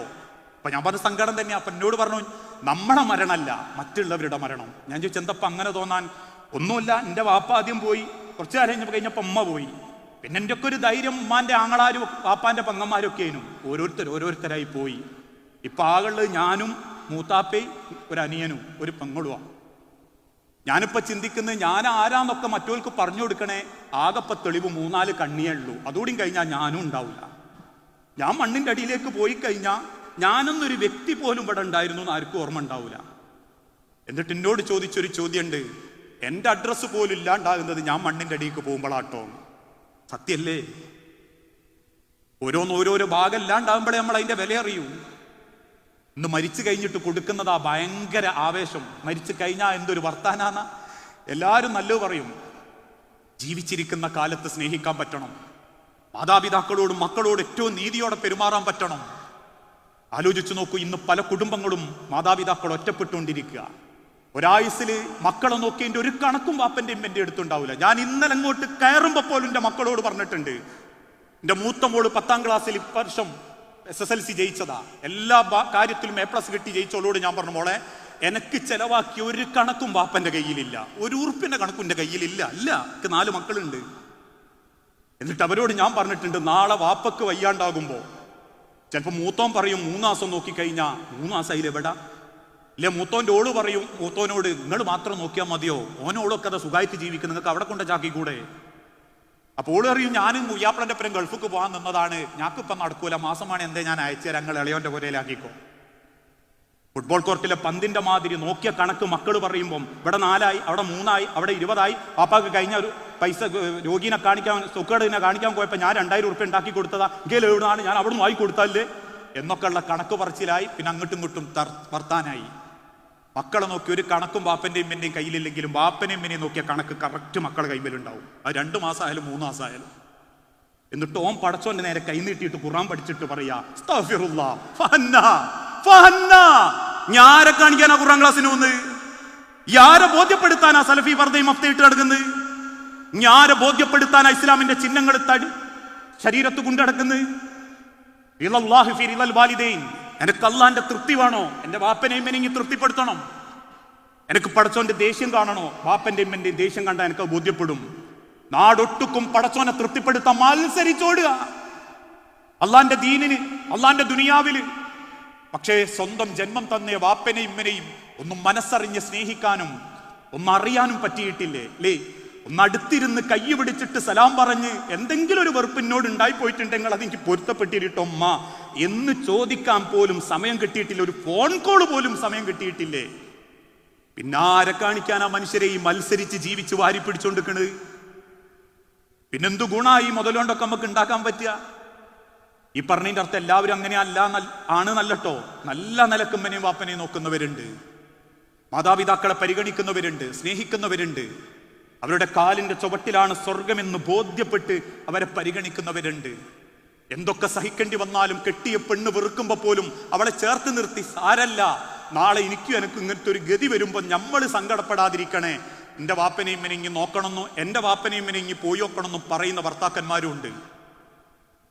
എൻ്റെ പിയാപ്പിളന്റെ വാപ്പക്കും ഉമ്മക്കും ഞാൻ ചെയ്യുന്ന ഹിദമത്താണ് എൻ്റെ മക്കളിൽ നിന്ന് എനിക്ക് തിരിച്ചു കിട്ടാന്ന് ചിന്തിക്കുന്ന അമ്മമാരുണ്ട്. അത് ലെവലേശം തലച്ചോറിൽ കയറാത്ത അമ്മമാരുണ്ട്. നമ്മൾ ഏതുപ്പെടുന്ന ഓരോരുത്തരും ചിന്തിച്ചു നോക്കണം. ഇന്നത്തെ കാലഘട്ടം മാറിക്കൊണ്ടിരിക്കുക, സമയത്തിന്റെ പരിമിതിയുണ്ട്, ഞാൻ ദീർഘിപ്പിക്കുകയല്ല. അതുകൊണ്ട് തന്നെയാണ് അള്ളാഹു വിശുദ്ധ ഖുർആനിലൂടെ പഠിപ്പിച്ചതും ഇമ്മാ യബ്ലുഗന്ന ഇൻദകൽ കിബറ അഹദുഹുമാ ഔ കിലാഹുമാ ഫലാ തഖുൽ ലഹുമാ. നിങ്ങൾ വിചാരിച്ചിട്ടുണ്ടോ പടച്ചോ നിങ്ങളെ ഡിഗ്രി കൊണ്ടും നിങ്ങളെ ബിസിനസ് കൊണ്ടും നിങ്ങളെ ഭയങ്കര സൂക്ഷ്മത കൊണ്ടും നിങ്ങളെ താങ്ങി നിർത്തുന്നതെന്ന്? പെണ്ണെ ആണേ, എൻ്റെ വാപ്പൻ്റെയും എൻ്റെയും നാവിൻ്റെ ദിക്റ എൻ്റെ ബലം. അവർ പ്രാർത്ഥിക്കുന്നതുകൊണ്ടാണ് എനിക്ക് കച്ചവടത്തിൽ വിപുലം ഉണ്ടാകുന്നത്. അവർ പ്രാർത്ഥിക്കുന്നതുകൊണ്ടാണ് എൻ്റെ ആരോഗ്യം നല്ലോണം പോകുന്നത്. 95-ാമത്തെ വയസ്സിൽ ആമിനുമ്മ മരിക്കാൻ കൺമുൻപിൽ മരണം കാത്തു കിടക്കുമ്പോഴും ആമിനുമ്മാന്റെ നാവ് ഇങ്ങനെ ദിക്റല്ലുന്നതേ പടച്ചോനെ എൻ്റെ അമീദിനിങ്ങി ദീർഘായുസ് കൊടുക്കണേന്നാ. 75 വയസ്സുള്ള അമീദ് എന്ന മകൻ അടുത്തുനിന്ന് കേൾക്കുന്നതും അതാണെങ്കിൽ മരിക്കുന്നത് വരെ മക്കൾക്ക് വേണ്ടി പ്രാർത്ഥിക്കുന്ന ഒരു വാപ്പൻ്റെയും എൻ്റെയും നാവിൻ്റെ ബലമാ ഇന്ന് പലരും അനുഭവിച്ചുകൊണ്ടിരിക്കുന്ന റാഹത്ത്. അതവർ മരിക്കുമ്പോൾ നമ്മൾ അറിയും, ഒറ്റപ്പെടുമ്പോഴും പിന്നീട് നമ്മൾക്ക് കിട്ടേണ്ടത് പലതും കിട്ടാതാകുമ്പോഴും. അതുകൊണ്ട് സഹോദരങ്ങളെ, ജീവിതത്തിൽ പടച്ചോൻ ചോദിക്കുന്ന വലിയൊരു ചോദ്യം കൂടിയാണത്. ഞാനൊക്കെ എൻ്റെ പ്രസംഗത്ത് പറയാറുണ്ട്, പലരും ആകെ പഠിക്കുന്നത് നമുക്ക് ഇങ്ങോട്ട് കിട്ടാനുള്ള ദീനിനെ പറ്റിയാണ്. വാപ്പൻ്റെ ഉമ്മൻ്റെ അനന്തര സ്വത്തിനെ പറ്റിയൊക്കെ എല്ലാവർക്കും അറിയാം. വാപ്പ മരിച്ചാൽ ഉമ്മക്ക് എത്ര, ആൺകുട്ടിയൊക്കെ എത്ര, പെൺകുട്ടിയൊക്കെ എത്ര.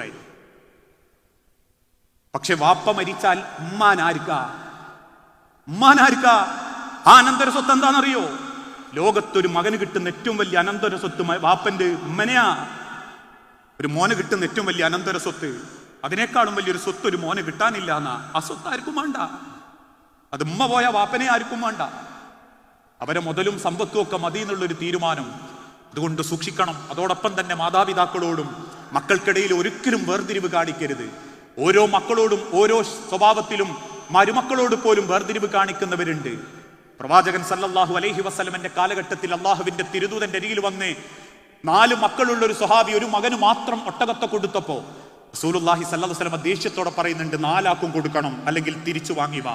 കൊടുത്ത് തിരിച്ചു വാങ്ങാൻ ഇസ്ലാം പഠിപ്പിച്ചതൊരു ഘട്ടം മക്കൾക്കിടയിൽ വേർതിരിവ് കാണിക്കുമ്പോഴാണ്.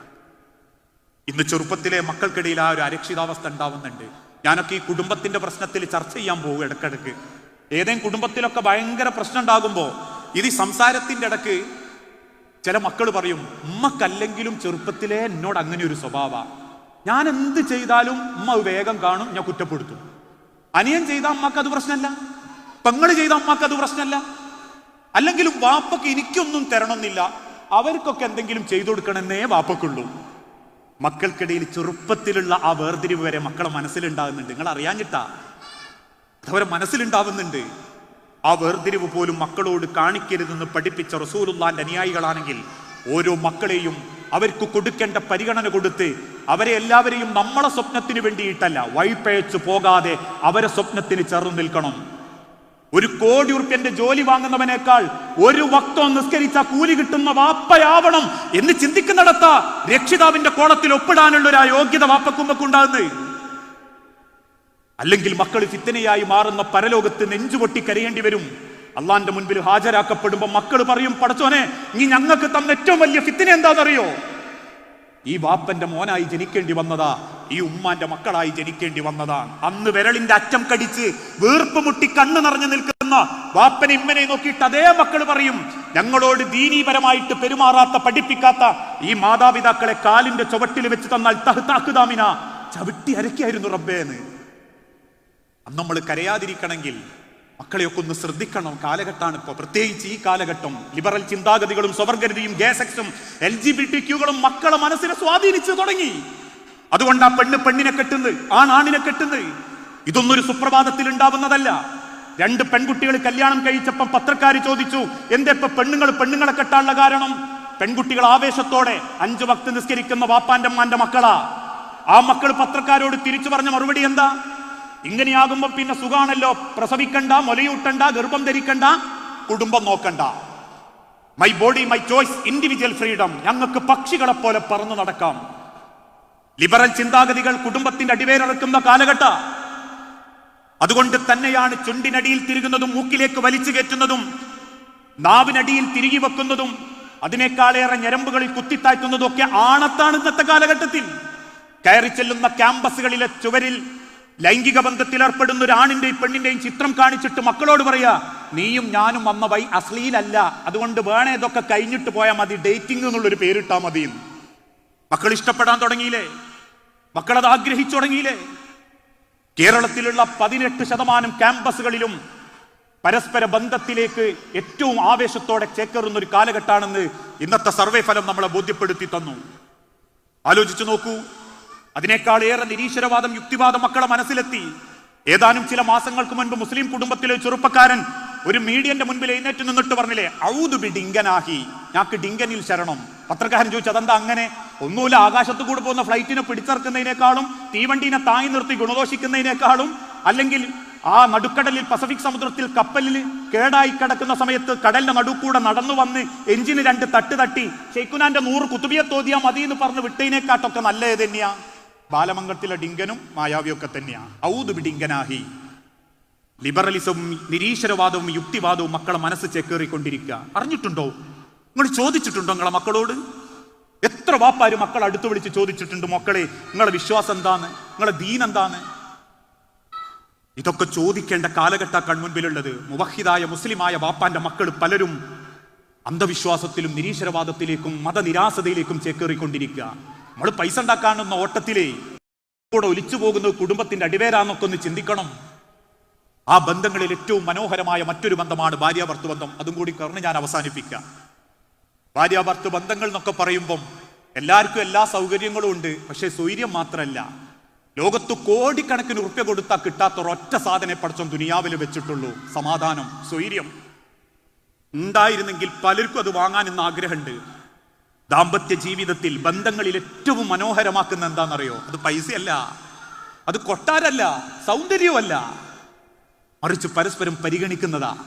ആ പരിഗണനകൾ കുടുംബത്തിൽ കൊടുത്തു നോക്കൂ, ജീവിതം ഏറ്റവും മനോഹരമാവും. എന്റെ ജീവിതത്തിൽ ഞാൻ ഏറ്റവും വലിയ പരിഗണന കൊടുക്കുന്നത് എന്റെ ഭാര്യക്കാണെന്ന് ഒരാണിനും അയാൾ എനിക്ക് പരിഗണന തരുന്നുണ്ടെന്ന് പെണ്ണിനും തോന്നിയാലുണ്ടല്ലോ, ഇത്ര മനോഹരമായൊരു ജീവിതം ഒരാൾക്ക് ദുനിയാവിൽ ജീവിക്കാൻ പറ്റൂല. അതിലും വലിയൊരു മനോഹാരിതല്ല. റസൂലുള്ളാഹി സ്വല്ലല്ലാഹു അലൈഹി വസല്ലമ അല്ലാഹു ഒരൊറ്റ ആയത്ത് കൂടെ ആ കാര്യം പറഞ്ഞിട്ടുണ്ട്. വമിൻ ആയാതിഹി അൻ ഖലഖ ലക്കും മിൻ അൻഫുസികും അസ്വാജൻ ലിതസ്കുനു ഇലൈഹാ. സമാധാനം കിട്ടാൻ നിങ്ങൾക്ക് നിങ്ങളിലുള്ള ഒരു ഇണയെ അല്ലാഹു കണ്ടെത്തി തന്നു എന്ന് പറഞ്ഞാൽ, പൂച്ചക്ക് പൂച്ചയാണ് ഇണ, നായക്ക് നായയാണ് ഇണ. പിന്നെന്തിനാ പടച്ചോൻ മനുഷ്യന് മനുഷ്യനാ ഇണാന്ന് എടുത്തു പറഞ്ഞ്? ഒരു മനുഷ്യൻ മറ്റൊരു മനുഷ്യന് കൊടുക്കേണ്ട ഏറ്റവും വലിയ പദവി എന്താണെന്നറിയോ? മനുഷ്യൻ എന്ന പരിഗണനയാണ്. നിന്റെ ഓൾ എനിക്ക് ഭോഗിക്കാനുള്ള ഒരു ഇറച്ചി കഷ്ണല്ല, എനിക്ക് വെച്ച് വിളമ്പാനുള്ള ഒരു കണ്ണുമൂക്കുള്ള സൃഷ്ടിയല്ല.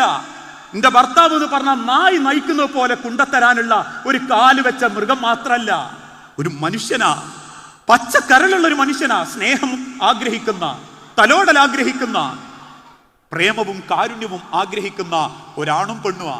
അത് കുടുംബത്തിലാ കൊടുക്കേണ്ടി. നാട്ടിലെ 100 പെണ്ണുങ്ങളെ പരിഗണിച്ചാലും കെട്ടിയോളെ പരിഗണിക്കാൻ ചിലർക്ക് പറ്റണില്ല. നാട്ടിലെ 100 ആണുങ്ങൾക്ക് കണ്ണിന് രോമാഞ്ചം ഉണ്ടാക്കിയാലും ഒരു നല്ല വർത്താനം കൊണ്ട് കെട്ടിയോനൊരു രോമാഞ്ചം ഉണ്ടാക്കാൻ പറ്റുന്നില്ല. പിന്നെന്തിനാ അമ്മാരെ ഈ ഭംഗി? കുട്ടിട്ട ഫേഷ്യൽ ക്രീം കൊണ്ടും ചോപ്പിച്ച ചൂണ്ടുകൊണ്ടും ആണുങ്ങൾ നിങ്ങളെ നോക്കുന്നുണ്ടോ? പൊട്ടനായതുകൊണ്ടാ. ഒരു പെണ്ണിന്റെ ഭംഗി ഭർത്താവിന്റെ മുഖത്തുള്ള സ്വൈര്യത്തിലും സമാധാനത്തിലുമാണ്. ആ പരിഗണന റസൂലുള്ളാഹി സ്വല്ലല്ലാഹു അലൈഹി വസല്ലം കൊടുത്തിട്ടുണ്ട്. നിങ്ങൾ ആലോചിച്ച് നോക്കി, ഒരു വലിയ യാത്ര കഴിഞ്ഞ് മടങ്ങി വരിക, സഹാബാക്കളൊക്കെ ക്ഷീണിതരാ. സഹാബത്ത് ഇങ്ങനെ ഒട്ടകപ്പുറത്ത് ക്ഷീണിച്ച് മദീന ലക്ഷ്യമാക്കി പുറപ്പെടുക. അള്ളാഹുവിന്റെ പ്രവാചകൻ സല്ലല്ലാഹു അലൈഹി വസല്ലമയുടെ മുൻപിൽ ഒട്ടകണ്ട്, നേരെ ബേക്കിൽ ആയിഷ ബീവിന്റെ ഒട്ടകണ്ട്. ആയിഷ റളിയല്ലാഹു തആല അൻഹ റസൂലുള്ളാഹിനെ വിവരം അറിയിച്ചു, നബിയെ എനിക്കൊന്ന് ആവശ്യം നിർവഹിക്കാനുണ്ട്, എനിക്കൊന്ന് ടോയ്ലറ്റ് അഥവാ മൂത്രമൊഴിക്കണമെന്നുണ്ട്. റസൂലുള്ളാഹി സ്വല്ലല്ലാഹു അലൈഹി വസല്ലം ആ വലിയ സൈന്യത്തെ അവിടെ നിർത്തിയിട്ട് പറഞ്ഞു, ആയിഷ ബീവിന്റെ കൈ പിടിച്ച് മറക്കുള്ളിൽ കൊണ്ടുപോയി മറന്റെ ഭാഗത്തേക്ക് കൊണ്ടുപോയി ഒരു മറട്ടിട്ട് കൊടുത്ത് പറഞ്ഞു, ആയിഷ അങ്ങ് നിർവഹിച്ചു പോരി, ഞാൻ ഇവിടെ ഉണ്ട്. നിങ്ങൾ ആലോചിച്ച് നോക്കി മനുഷ്യരെ, അത്രയും വലിയൊരു യാത്രന്റെ ഇടക്ക് തന്റെ ഭാര്യക്കുണ്ടായ ഒരു സങ്കടം അള്ളാഹുവിന്റെ റസൂല് പരിഗണിക്കുക. പിന്നെ ഞാൻ പറയാറുണ്ട്, ഒരു സ്കൂട്ടർമ പോകുന്നത് കണ്ടാൽ അറിയാം ഒരു പൊരേന്ന് കൊടുവാളുമായിട്ടാ വരുന്നതെന്ന്. ഒരാവശ്യം നിർവഹിക്കാൻ, ഒന്ന് ചോദിക്കാൻ, അതാ പരിഗണന. ആ പരിഗണന മൂപ്പർക്ക് ഇന്ന ഭയങ്കര നല്ല പ്രയോറിറ്റി ഉണ്ട് കേട്ടോ. മൂപ്പരെ ജീവിതത്തിൽ എനിക്ക് നല്ല സ്ഥാനം തരുന്നുണ്ട്, നല്ലൊരു മനുഷ്യനാ എന്നൊരു പെണ്ണിന് തോന്നിയാലുണ്ടല്ലോ, നിങ്ങൾ മരിച്ചാൽ ഒരു പൊന്നുപോലെ കൊണ്ടു കിടക്കും കുടുംബം. ഭർത്താവ് 6-ാം വയസ്സിൽ 6-ാമത്തെ കൊല്ലത്തിൽ ഭർത്താവ് മരിച്ചപ്പോൾ 3 ആൺകുട്ടികളാ ഒരു ഉമ്മാക്കുണ്ട്. മൂന്നാമത്തേന് 26ാമത്തെ വയസ്സിൽ 3 കെട്ടിവെച്ച് വിട്ട് 26 കൊല്ലത്തിന് ശേഷം അന്ന് 24 വയസ്സ് മാത്രമുള്ള അമ്മ ഇന്ന് 50 വയസ്സ് കഴിഞ്ഞ ഉമ്മാനോട് കുടുംബക്കാർ ചോദിച്ചു, എനിക്ക് എവിടുന്ന് കിട്ടി സുലൈഖ ഇത്രക്ക് ധൈര്യം? ഓള് പറഞ്ഞ് 6 കൊല്ലം എൻ്റെ കാക്കൻ്റെ കൂടെ ഞാൻ ജീവിച്ചിട്ടില്ലെങ്കിലും 600 കൊല്ലത്തെ സ്നേഹ മനുഷ്യൻ എനിക്ക് തന്നിട്ടുണ്ട്, മറക്കാനാവൂല.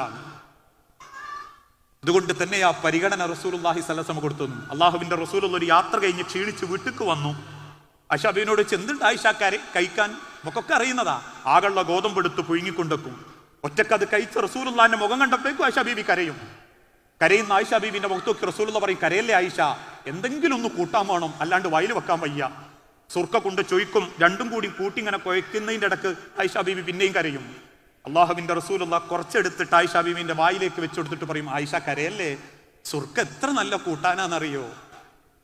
ആയിഷ ബീവി കരയണോ ചിരിക്കണോ എന്നറിയാണ്ട് സങ്കടപ്പെട്ടു. പരിഗണനയാ മനുഷ്യരെ കുടുംബത്തിന്റെ ഭംഗി. ആ പരിഗണന ആരും കൊടുക്കാതെ 10ാം ക്ലാസ് പഠിച്ചാൽ പിന്നെ ഒരു ഹായ് ഇട്ട് പരിഗണിക്കുമ്പോഴേക്കും ഓളങ്ങൂക.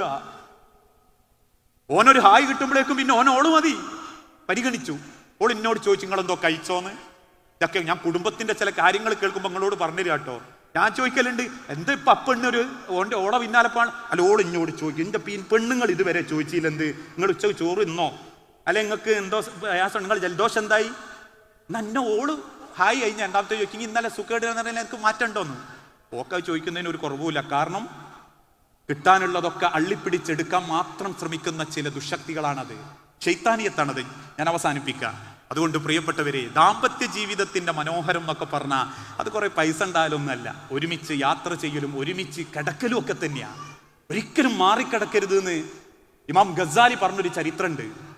ഒരു ദിവസം മാറിക്കിടന്നാൽ പിന്നെ ഓളില്ലെങ്കിലും എനിക്ക് കിടക്കാൻ പറ്റുന്നു തോന്നരുത്. ഓനും തോന്നരുത്, അവക്കും തോന്നരുത്. ചാരത്ത് കിടന്നുറങ്ങുന്ന പെണ്ണിന്റെ ശ്വാസമിടിപ്പിൽ എന്റെ ശ്വാസമുണ്ടെന്ന് തിരിച്ചറിയാൻ പറ്റണം. ചാരക്കിടക്കുന്ന പെണ്ണില്ലെങ്കിൽ അതെന്റെ മരണമാണെന്ന് തിരിച്ചറിയാൻ ഒരാണിന് പറ്റണം. അതറിഞ്ഞിട്ടുണ്ട് പല ആണുങ്ങളും. ഭാര്യ മരിച്ചപ്പോൾ അയാൾക്ക് വലിയ ബേജാറൊന്നുമില്ല. 3ാമത്തെ ദിവസം നെഞ്ചുവേദന വന്ന അയാൾ നെഞ്ചു തടവിയിട്ട് ചോദിച്ചു, സുലൈഖ എനിക്ക് ശേഷം വെള്ളം വേണ്ടിയിരുന്നോ എന്ന്. അപ്പോൾ അയാൾക്ക് മനസ്സിലായത് സുലൈഖ മരിച്ചു വയ്ക്കുന്നു. പക്ഷെ അയാൾ അപ്പം മനസ്സിലാക്കിയത് എന്താ? ആ സമയത്ത് മരിച്ചത് സുലൈഖയല്ല, ഞാനാണ്. ഡൈനിങ് ഹാളിൽ ചെന്ന് ജഗ് എടുത്തു നോക്കുമ്പോൾ അതിൽ തുള്ളി വെള്ളമല്ല. അയാൾക്ക് മനസ്സിലായി, എന്നും രാത്രി വെള്ളം എടുത്ത് വെക്കുന്ന സുലൈഖ അല്ല മരിച്ചത്, ആ വെള്ളം കുടിക്കേണ്ടിയ ഞാനാ മരിച്ചത്. അവസാനം മക്കളെ വാതിൽ മുട്ടിയപ്പം വെറുപ്പോടെ വാതിൽ തുറന്ന മക്കൾ ചോദിച്ചു, വാപ്പ ഇങ്ങക്ക് ഉറക്കൂല്ലേ എന്ന്. എന്ന് അയാൾ ഉറപ്പിച്ചു, മരിച്ചത് ഒരിക്കലും സുലൈഖ അല്ലായിരുന്നു, മരിച്ചത് ഞാനായിരുന്നു. ആ തിരിച്ചറിവാണ് ദാമ്പത്യം. ആ ബോധമാണ് കുടുംബം. അതുകൊണ്ട് പ്രിയപ്പെട്ടവരെ, പടച്ചോൻ തരുന്ന ദുനിയാവിൽ അള്ള കൈപിടിച്ചേൽപ്പിച്ചെന്നതാ. പരസ്പരം ഒരിക്കലും വഞ്ചിക്കരുത്, ചതിക്കരുത്. ഒരാണ് ഊട്ടിയുരുക്കി എല്ലുമുറിഞ്ഞ് കുണ്ടത്തരുന്നതിന് ഒരായുസിന്റെ വില കൊടുക്കണം. പലരും പലതും കാണിച്ച് വഞ്ചിക്കാൻ ശ്രമിച്ചേക്കാം, പലരും പല ചൂണ്ടക്കൊൽത്തൂട്ടേക്കാം. പക്ഷേ ഒരാണിന്റെ മനസ്സറിഞ്ഞ് കൂടെ നിൽക്കുന്ന പെണ്ണിനുള്ള സൗഭാഗ്യം, മറ്റൊരാണിന് കൊടുക്കുന്ന സ്നേഹത്തിന്റെ ദുർഗന്ധത്തിന്റെ മണം പരലോകത്ത് ഏറ്റവും വലിയ കറുപ്പാണെന്നറിയണം. അതുകൊണ്ടാ അള്ളാഹുവിന്റെ റസൂലുള്ള സഹാബത്തിനോട് പറഞ്ഞു, കെട്ടിയ പെണ്ണിനെ ചുംബിച്ചാണ് എനിക്ക് കൂലിയുണ്ട്, ഓനെ ചുംബിച്ചാൽ എനിക്ക് കൂലിയുണ്ട്. ഞാൻ നിർത്തി, സമയം കഴിഞ്ഞു. അപ്പൊ സഹാബത്ത് വെച്ച്, റസൂലെ അത് ഞങ്ങളൊരാഗ്രഹമല്ലേ ചുംബിക്കല്? റസൂലുള്ള പറഞ്ഞു, വേറൊരു പെണ്ണിനെ ചുംബിച്ചാൽ എനിക്ക് കുറ്റുണ്ടോ? ഉണ്ട്. അപ്പൊ എന്റെ കെട്ടിയ പെണ്ണിനെ ചുംബിച്ചാൽ എനിക്ക് കൂലിയുണ്ട്, ഓളെ കെട്ടിപ്പിടിച്ചാൽ എനിക്ക് കൂലിയുണ്ട്. ഇമാം ഗസാലിന്റെ അരികിൽ വന്നിട്ട് ഒരു പെണ്ണ് പരാതി പറഞ്ഞു, ഭർത്താവ് ഇങ്ങനെ ദേഷ്യപ്പെടും, പക്ഷെ ഞാൻ മാറിക്കിടക്കൂല. ഗസാലി ചോദിച്ചു, അതെന്താ? ഞാൻ മാറിക്കിടന്നിട്ട് ഒരു ദിവസം മാറിക്കിടന്നാ പിന്നെ എനിക്ക് തോന്നും 1 ദിവസം അല്ല 2 ദിവസം കിടക്കട്ടെ എന്ന്. പിന്നെ അത് ഒരാഴ്ചയാകും. അപ്പൊ അങ്ങനെയാ പല കുടുംബത്തിലും. മൂപ്പര് ബെഡിലുണ്ടാവും, മുപ്പത്തി സോഫയിലുണ്ടാവും, അല്ലെ ഓൻ സോഫയിലുണ്ടാവും, ഓള് ബെഡിലുണ്ടാവും. ഞങ്ങൾക്ക് അതൊക്കെ ശീലായി എന്നാ പറയാ. ഇത് ശീലായതല്ല, ജീവിതമല്ലാണ്ടായതാ. മുതലുണ്ടാവും, മരിക്കാൻ നേരത്തെ എല്ലാവർക്കും മുതലുണ്ടാവും. അവിടെയും ഇവിടെ ഒക്കെ വാങ്ങിട്ടതും ഉണ്ടാവും, പുരയുണ്ടാവും, കാറും ഉണ്ടാവും, നാട്ടിൽ ആൾത്താമസല്ലാത്ത കൊട്ടാരവും ഉണ്ടാവും. ജീവിച്ചിട്ടുണ്ടാവൂല. ജീവിക്കാത്ത നിങ്ങൾക്ക് എന്തിനാ മനുഷ്യരെ നമുക്ക് പൈസ, വീട്? ജീവിക്കുന്ന ഒരു ഓസാണെങ്കിൽ, ഒറ്റ ദിവസമാണെങ്കിൽ മനസ്സറിഞ്ഞ് ജീവിക്കണം, സ്നേഹിക്കണം, പ്രണയിക്കണം. ആഹ്ലാദത്തോടെ പടച്ചോന്റെ അടുത്തേക്ക് തിരിച്ചു പോകാൻ പറ്റണം. അത് ഈ ഉമ്മത്തിന് ബോധ്യപ്പെടുത്തി കൊടുത്തൊരു റസൂലുള്ള നമ്മളെ കയ്യിലുണ്ടായിട്ടും ആ വിലയറിയാതെ ജീവിക്കുന്നവരായി മാറുമ്പോൾ നമ്മൾ സൂക്ഷിക്കുക. അതുകൊണ്ട് ഇതൊരു തുടക്കം മാത്രമാ. ഓരോ കുടുംബത്തിനും ആ വെളിച്ചം എത്തിക്കാൻ പറ്റണം. ഈ വയൽ കേൾക്കൽ ഒരു പുണ്യമൊന്നുമല്ല. ഞാൻ മൂപ്പര വയൽ സ്ഥിരം കേൾക്കുന്നു പറയൽ വലിയ കാര്യവുമല്ല. ഈ മൗലൈൻ്റെതേ ഞാൻ കേൾക്കലുള്ളൂ എന്നുള്ളതും വലിയ പുണ്യമൊന്നുമല്ല. മറിച്ച് എന്താ പുണ്യം? അറിഞ്ഞ സത്യം ഒരാൾക്കെങ്കിലും അറിയിച്ചെടുക്കണം. ഇടത്തെ കൈകൊണ്ട് ഭക്ഷണം എടുക്കുന്ന മക്കളെ കൈപ്പടത്തിനൊന്ന് തല്ലിയിട്ട് പറയണം, വെക്കണോടാ, വലത്തെ കൈകൊണ്ട് പഠിക്കണം എന്ന്. ഉമ്മനെയും വാപ്പനെയും നോക്കേണ്ട ആയത്തോതുന്ന മക്കളോട് സ്വന്തം വീട്ടിൽ കാണിച്ചെടുക്കണം. ഒരു ഉമ്മനെയും വാപ്പനെ എങ്ങനെ നോക്കുന്നു, ഒരു ഭാര്യ ഭർത്താവിനെ എങ്ങനെ നോക്കുന്നു, ഭർത്താവ് ഭാര്യനെ എങ്ങനെ നോക്കുന്നു എന്ന്. അതാ മാതൃക, അതാ കാണിച്ചെടുക്കേണ്ട മാതൃക. അതോടൊപ്പം നാട് നശിക്കുമ്പം, കുടുംബം നശിക്കുമ്പം അവർക്ക് വെളിച്ചെത്തിച്ചെടുക്കണം. വിശുദ്ധ ഖുർആനിന്റെ വെളിച്ചം പദ്ധതി QICCന്റെ മാത്രം കുത്തകയല്ല, ഏതെങ്കിലും ഒരു സംഘത്തിന്റെ മാത്രമല്ല. നിങ്ങളിൽ ഓരോരുത്തരിലും പടച്ചോൻ ഏൽപ്പിച്ചു തന്നതാ. കുറെ വയല് കേൾക്കലും നിസ്കരിക്കലും വേറൊരാരെ കാര്യത്തിലും ഏർപ്പെടാതെ, ഒരാൾക്കൊരു ദോഷം വരുത്താതെ, ആരെയും വെറുപ്പിക്കാതെ, ഇന്റെ ജോലി, ഇന്റെ കൂലി, ഇന്റെ ശമ്പളം, ഇന്റെ കുടുംബം, ഇന്റെ നിക്കാരം. നാട്ടുകാർ പറയുകയും ചെയ്യും, ഓനെ കൊണ്ട് ഒരു അലമ്പൂല്ലട്ടോ, നിസ്കരിച്ച് നോമ്പ് വെച്ച് ഓന്റെ കോലി നോക്കി നടക്കല എന്ന് പറയിപ്പിക്കൽ വലിയ പുണ്യൊന്നുമല്ല. നല്ലത് പറയുന്നവർക്ക് കുറ്റപ്പെടുത്തലുണ്ടാകും. ഞാൻ പറയാറുണ്ട്, ഒരു വെള്ളിയാഴ്ചത്തെ ജുമ കഴിഞ്ഞ് കുത്തുബ കഴിഞ്ഞിറങ്ങുമ്പോൾ നാട്ടുകാർ ഒന്ന് കൈപിടിച്ചിട്ട് പറയും, നല്ല കുത്തുബയായിട്ടോ എന്ന്. അത് യൂട്യൂബിൽ അപ്ലോഡ് ചെയ്യുമ്പോൾ ആദ്യത്തെ 150 വാപ്പന്റെ വിളി അയക്കും. നല്ലത് പറയിപ്പിക്കണേ, ആരോടൊന്നും മിണ്ടാതെ നീവിച്ചാൽ മതി. ഒരു തൗഹീദും ആരോടും പറയണ്ട, ആർക്കും അറിയിച്ചു കൊടുക്കാൻ വേണ്ട, ഖുർആൻ ക്ലാസ് ഉണ്ടെന്നും പറയണ്ട, ഞാൻ ബുക്കുണ്ടോ, ഇതൊന്നും പരീക്ഷയ്ക്ക് പങ്കെടുക്കണമെന്നൊന്നും പറയാണ്ടെന്നാ നിങ്ങൾ എല്ലാ കുടുംബക്കാർക്കും കൂട്ടുകാർക്കും പ്രിയപ്പെട്ടവനായിരിക്കും, എല്ലാ റൂമുകാർക്കും. പക്ഷെ ദീനിന് പണിയെടുക്കുമ്പോൾ കുറച്ച് കുറ്റപ്പെടുത്തലൊക്കെ ഉണ്ടാവും. അത് വിചാരിച്ച് മാറിനാലേ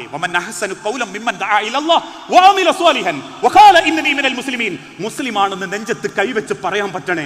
ഒരാൾക്കെങ്കിലും ഒരു വെളിച്ചുണ്ടാക്കി കൊടുക്കാൻ പറ്റണം, ഒരാൾക്കെങ്കിലും നൂറുണ്ടാക്കാൻ പറ്റണം, ഒരാൾക്കെങ്കിലും ആ വെളിച്ചത്തിന്റെ ആ തിരി അണയാതെ പൊത്തിപ്പിടിച്ച് അതൊന്ന് കാണിച്ചു കൊടുക്കാനെങ്കിലും പറ്റണം.